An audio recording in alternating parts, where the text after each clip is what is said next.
भारत में रहना होगा तो भारत माता की जय, वंदे मातरम, राष्ट्रगान, राष्ट्र ध्वज, राष्ट्रीय पशु पक्षी और राष्ट्र का सम्मान करना ही होगा। और जो बोलता है हम नहीं बोलेंगे, उनकी जगह भारत नहीं पाकिस्तान जाइए और वहां जाके जो करना है करिए जाके, हमें कोई आपत्ति नहीं। भारत में रहोगे, भारत की हवा, भारत का पानी, भारत की धरती, भारत का आकाश, भारत का सूर्य, भारत के चंद्रमा का प्रयोग करोगे तो वंदे मातरम बोलना भी होगा, गाना भी होगा, राष्ट्रगान में खड़े भी होना होगा और सम्मान भी करना होगा। डॉक्टर साहब, किस किस को पाकिस्तान भेजोगे? 95% मुसलमान यहाँ का ऐसा जब ग्राउंड पे जाते हो कहता है कि ना तो मैं वंदे मातरम बोलूंगा ना मैं भारत माता की जय बोलूंगा, क्योंकि मैं तो अपनी माँ को माँ मानता हूँ। अगर मैंने वंदे मातरम भारत माता की जय बोल दिया, इसमें तो बुत परस्ती आ गई।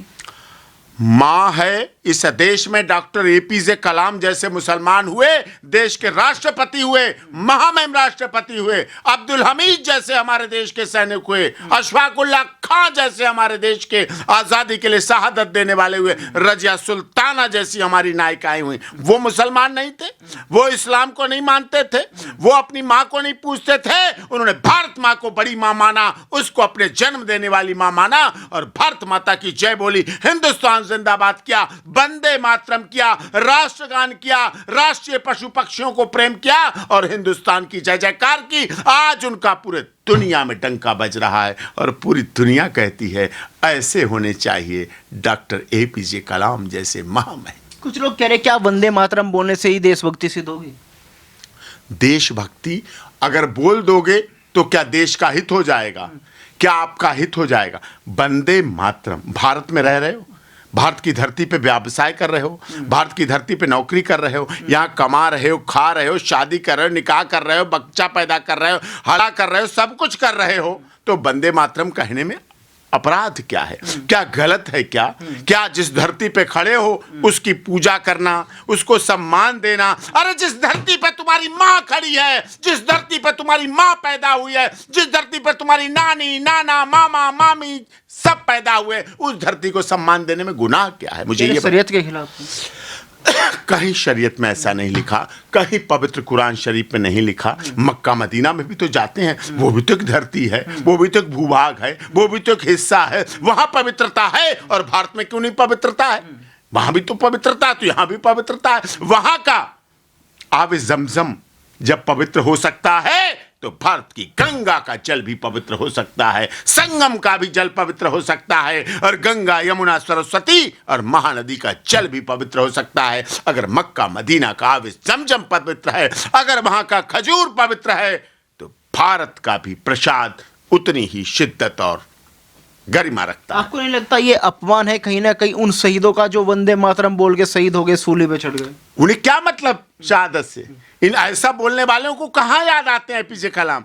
ऐसे वालों को कहां याद आता है कि इस देश का सैनिक बॉर्डर पर लड़ रहा है, तब हमारे देश का राष्ट्रीय ध्वज लहरा रहा है? उन्हें कहां इससे मतलब है? उन्हें अपने हाथ से मतलब है, उन्हें आतंकवादी बनाने से मतलब है, उन्हें डॉक्टर, प्रोफेसर, इंजीनियर आतंकवादी बनाना चाहते हैं, उस तरफ मोड़ना चाहते हैं। इसलिए वंदे मातरम कहेंगे तो आतंकवाद खत्म हो जाएगा, वंदे मातरम कहेंगे तो हिंदू मुस्लिम एकता मजबूत हो जाएगी, वंदे मातरम कहेंगे तो इस देश के हिंदू मुस्लिम मिलके राष्ट्र का निर्माण करेंगे, देश का निर्माण करेंगे, राष्ट्र हित करेंगे, भारत माता की जय करेंगे, तो भारत माता की जय के उद्घोष के साथ हमारे देश का विकास भी बढ़ेगा।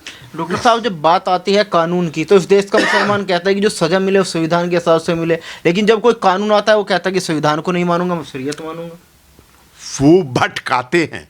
ऐसे बयान देकर हमारे देश के शासन, प्रशासन और भारत सरकार को अस्थिर करना चाहते हैं, हमारे देश में रहकर मुस्लिम तुष्टीकरण की भावना करना चाहते हैं। इससे इस देश में अस्थिरता आए, आतंकवाद बढ़े, गजवाए हिंद बढ़े, सनातन धर्म की विरोध हो, ये इस तरह से ऐसा कार्य कर रहे हैं जो कि पूरी तरह से गलत है, और ऐसे लोगों पर ये राष्ट्रीय सुरक्षा के लिए खतरा है। और रासुका का कानून, एनएसए कानून इसीलिए बना है कि ऐसे लोग जो इस देश में रहते हैं और हिंदुस्तान से नफरत करते हैं, भारत से नफरत करते हैं, भारत के संविधान से नफरत करते हैं, सुप्रीम कोर्ट से नफरत करते हैं, न्यायालय से नफरत करते हैं, भारत सरकार का विरोध करते हैं, भारत माता की जय का विरोध करते हैं, राष्ट्रगान का विरोध करते हैं, वंदे मातरम का विरोध करते हैं, ऐसे लोगों के लिए राष्ट्रीय सुरक्षा कानून बना हुआ है और इन पर इसके तहत कार्रवाई होनी चाहिए। मौलाना मदनी कह रहे कोर्ट जाएंगे, जबरदस्ती कोई हम पे कानून नहीं थोप सकता अगर हमसे वंदे मातरम। कोर्ट कहां जाएंगे? वो कोर्ट के लिए तो कह चुके सरकार की है, वो कैसे कोर्ट आ सकते हैं? कोर्ट के लिए कह चुके सुप्रीम कोर्ट सरकार की है, न्यायपालिका सरकार की है, न्यायपालिका सरकार के इशारे पे काम कर रही है, वो कोर्ट किस मुंह से आएंगे? किस मुंह से कोर्ट आएंगे? कोर्ट को तो बदनाम कर चुके हैं, कोर्ट पर तो आरोप लगा चुके हैं, कोर्ट तो उनके खिलाफ कंटेम्प्ट ऑफ कोर्ट लगाएगी। कोर्ट कहां सकते हैं? कोर्ट के खिलाफ बोल के भारत सरकार की बना के कोर्ट, न्यायपालिका, कार्यपालिका, विधायिका और हमारे देश की मीडिया पूर्ण रूप से निष्पक्ष भी है, निर्भीक भी है, निडर भी है। क्या लग रहा है डॉक्टर साहब, अगर वंदे मातरम बोल देंगे तो दिक्कत क्या हो जाएगी? जो मानसिकता है इसके पीछे, मतलब वजह क्या है कि नहीं बोलना है? आज पूरी देश डॉक्टर राजेंद्र प्रसाद जी की जन्म जयंती मना रहा है। हमारे भारत के संविधान को बनाने में, हिंदू मुस्लिम एकता को बनाने में, सर्वधर्म समभाव बनाने में, सर्वजन हिताय सर्वजन सुखाय को स्थापित करने में डॉक्टर राजेंद्र प्रसाद जी का जीवन का अमूल्य योगदान है। उन्होंने जीवन में कठिन परिस्थितियों में इस देश के निर्माण के लिए काम किया। ऐसे लोगों का अपमान ये लोग करके बोल के ऐसा कर रहे हैं। ना ये इस देश के हो सकते हैं, ना इस्लाम के हो सकते हैं, ना मुसलमानों के हो सकते हैं, और इनका मकसद से आतंकवाद को बढ़ाना है। जिन युवाओं को आईआईटी कॉलेज में पढ़ना चाहिए, जिन युवाओं को यूनिवर्सिटी में पढ़ना चाहिए, उनको भटका के जो सीपीएमटी के टॉपर हैं, जो 10th और 12th के टॉपर थे, जो एमबीबीएस एमडी टॉपर थे, उनको इन्होंने आदी बना दिया। उनके नाम के आगे डॉक्टर लिखा है, शाहीन सिद्दीकी लिखा है, और उनके आगे डॉक्टर और टेररिस्ट लिखा हुआ है। अभी आपने कहा कि ऐसे लोग जो वंदे मातरम नहीं बोलते उनको पाकिस्तान भेजो, तो फिर वो कहते हैं कि भाई पाकिस्तान क्यों जाए, हिंदुस्तान किसी के बाप का थोड़ा है, हमारे पुरखों ने भी आजादी के लिए लड़ाई लड़ी है देश में। बंटवारा हुआ था, धर्म के आधार पर बंटवारा हुआ था। पाकिस्तान इस्लामिक कंट्री बना, जब वो इस्लामिक कंट्री बन गया तो भारत भी हिंदू राष्ट्र है, हिंदू राष्ट्र के आधार पर चल रहा है। हिंदुस्तान भी के आधार पर, दुनिया की सबसे अधिक मस्जिदें हैं तो भारत में हैं। क्यों हैं? क्योंकि भारत सहिष्णुता के आधार पर करता है, भारत धर्मनिरपेक्षता के आधार पर करता है, भारत सर्वधर्म समभाव के आधार पर चलता है, भारत सबका साथ सबका विकास और सबका हित हो इस आधार पर चलता है।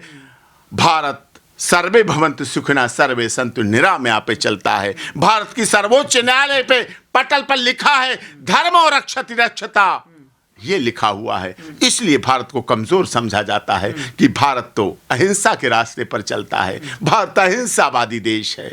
वो कह रहे कि जो वंदे मातरम अब तक लागू नहीं था तो अभी मदरसों में लागू क्यों करवाया जा रहा है? अरे लागू हो रहा है, जैसे जैसे जो चीजें हो रही हैं वो हो रही हैं। सबका अपना अपना हिसाब है। अब लोग चाहते हैं मदरसों का वो रूप खत्म हो, मदरसों में कंप्यूटर पहुंचे, मदरसों में शिक्षा का विकास हो, मदरसों से न्यायाधीश बने, मदरसों से इंजीनियर बने, मदरसों से डॉक्टर बने। लेकिन इन्हें तो मदरसों से आतंकवादी बनाने की इच्छा है। इस देश का मुसलमान जाग गया है, इस्लाम को मानने वाला जाग गया है कि ऐसे लोगों ने हमारे धर्म को बदनाम किया, हमारे मजहब को बदनाम किया, इस्लाम को बदनाम किया। अब ऐसे लोगों से बचना है और आगे कठोरता के साथ राष्ट्रहित की भावना के साथ चलना है।